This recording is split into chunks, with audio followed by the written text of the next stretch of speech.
Alright folks, so little disclaimer, have to throw this in there. We're going to keep it real East Coast like we always have. So what I mean by that is the videos that I have coming up, don't mind the dog running around in the background, we're going to do it the same way. So if I don't know what I'm doing or what I'm talking about, I'm not going to act like I do. I'm not going to put out bad information or anything of the sort. I'll explain everything as I'm doing it.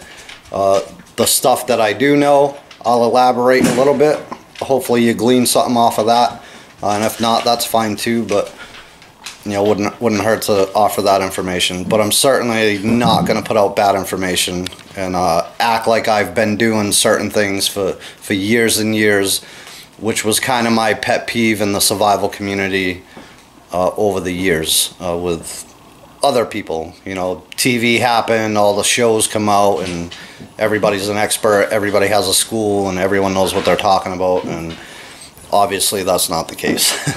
But same here. We're all new, we all start somewhere, whatever endeavor that we're trying to tackle. Some of this stuff is certainly not new to me, but some of it is. And again, I'm not going to blow smoke on you guys and have you believe that I've been doing this my whole life, because it's just not the case. So with that said, let's get to the video.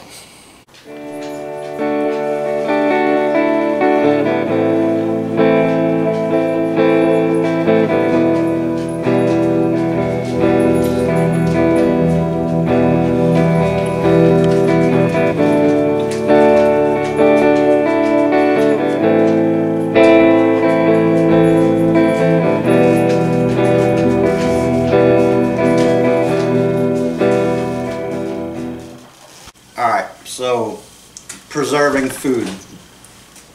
You probably can't overestimate this. I think a lot of people underestimate it, actually. And what you can do for yourself if you have the skills to do this. Now, back to the disclaimer. This is all new to me. I promise you that. So what you see here, just run you around a little bit. 8 cans of chicken broth that was actually canned. I have an array, so all these half-gallon jugs, there's one on the counter over there because someone's eaten the first batch of pickled eggs, which are almost gone. And then I got 2 quart jars of actual pickles that I made from pickling cucumbers. So I added garlic, dill, some black peppercorns, etc., the brine and what have you.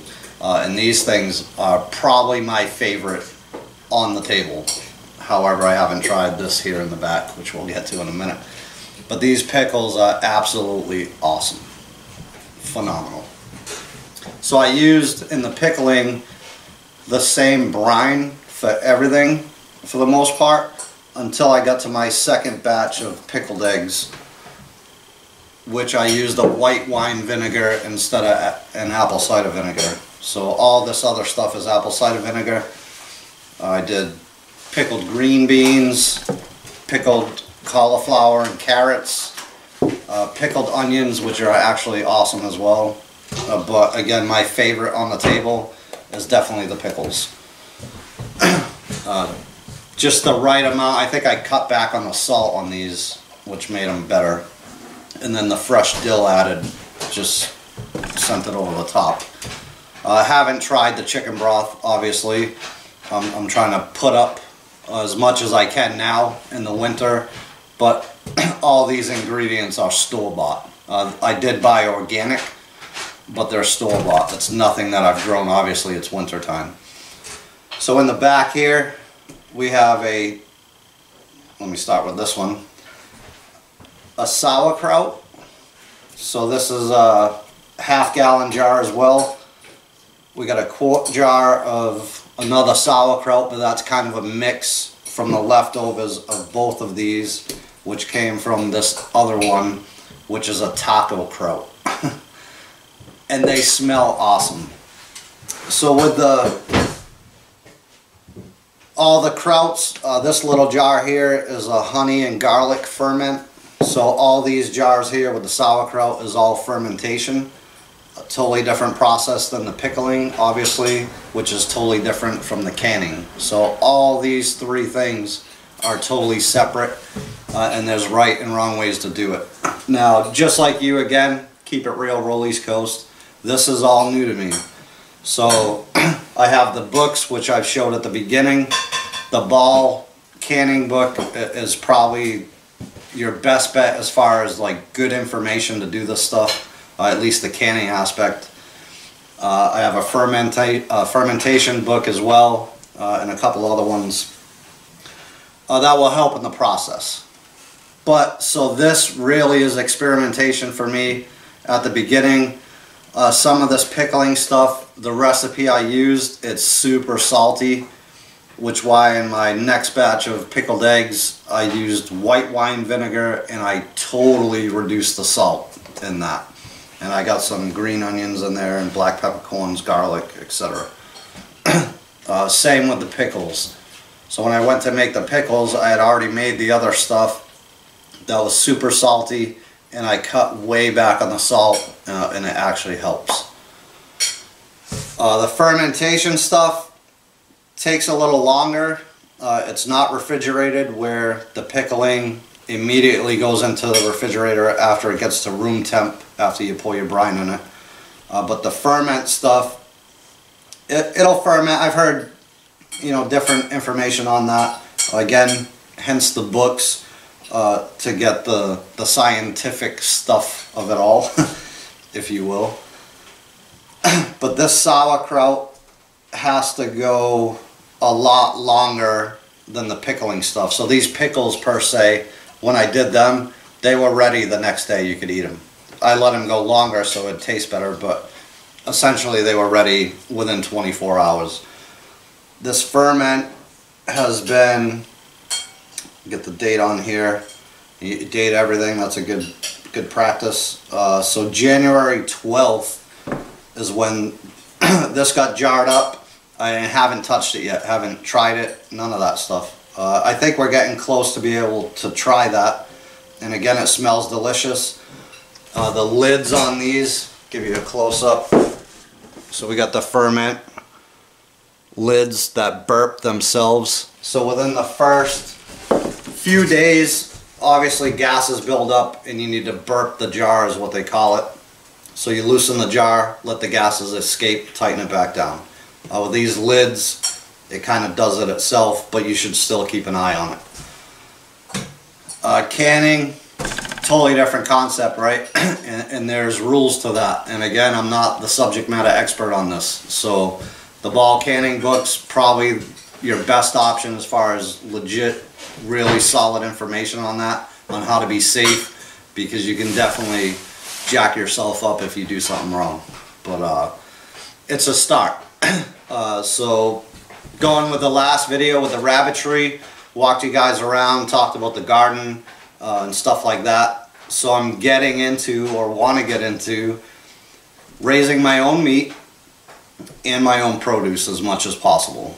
So my intent, again back on the other video, was to eat as fresh as possible throughout, you know, the spring, summer, and fall, and then grow enough to where I can preserve some of that food to get me through the winter.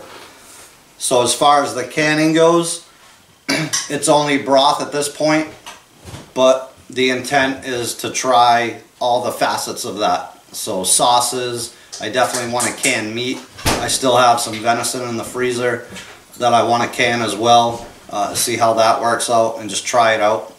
And then come spring and pretty much all through this year, you know, get into it full swing, so to speak. And, you know, by fall, have myself in a good way.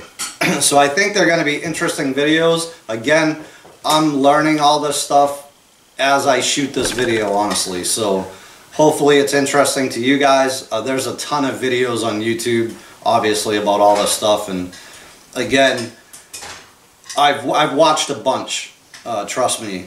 And you can kind of see who really knows what they're talking about and who doesn't.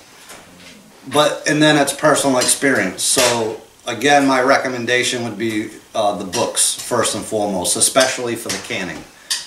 Fermenting is a whole nother thing, like I said, and there's things you need to know about that. Again, I got books on that too, but pickling, pretty straightforward.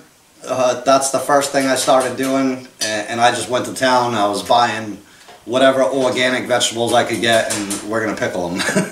That's just how I roll. But it's fun and it's all good. It all tastes good. Some of it, because of the recipe I use for the brine, is pretty salty, but it's all good. It's all edible.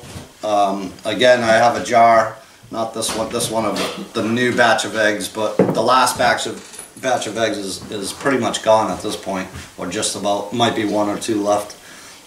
The green beans, super salty, but they're good. So it's, if you eat it in little amounts, it's not so terrible. But that's kind of where I'm at. So again, food preservation, I think, again, ton of videos out there on it, and there's a lot of people doing it. But where I came from, this didn't seem to be so important and almost not even talked about. So coming from, you know, the survival and bushcraft realm, which I still enjoy, into the homesteading, which I've started in the past and just didn't really get to finish that out, and this time I'm definitely trying my best to do that. There's something to be said for this.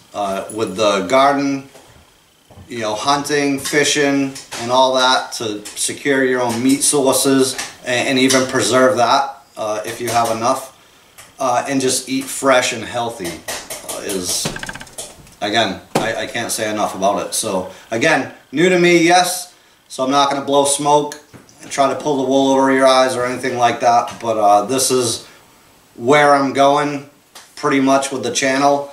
There'll still be the outdoor stuff for sure, because that's what I do, but back in the day I had a, I don't know what to call it, it's like some type of feeling or whatever, and something that interested me a lot, like a lot of other people, was like this off-grid movement, and being off-grid and totally self-sustainable and all that stuff. And for me, I think, for me it was different than other people, because what I wanted out of that was the fruits of your labor were immediate, whereas you're not working for Joe Schmo down the road for a paycheck, then have to go to the grocery store and buy your food, etc., etc., etc. However, I don't want to be totally off-grid. It's not my thing. It's a cool concept, but there's ways you still have to be attached to the grid. You have a vehicle, you have a generator, anything like that. You need gasoline, so you need some type of money. You're still attached in ways. So I kind of distance myself from that, but still glean on those types of concepts. But the homesteading thing, I think all said and done, if I've come full circle, is kind of where I should have been, or I ended up here for a reason. So hopefully you guys enjoyed this video. Hopefully you'll enjoy more as I shoot them. Again, lots to come. Doing my best to get videos out now, and I think it's going to be fun. And if nothing else, it's video logs for myself to look back on and, you know, see what worked, what didn't work, and what have you. You know, lessons learned, I guess. So appreciate you guys joining me for another video, and until the next one, you guys take care.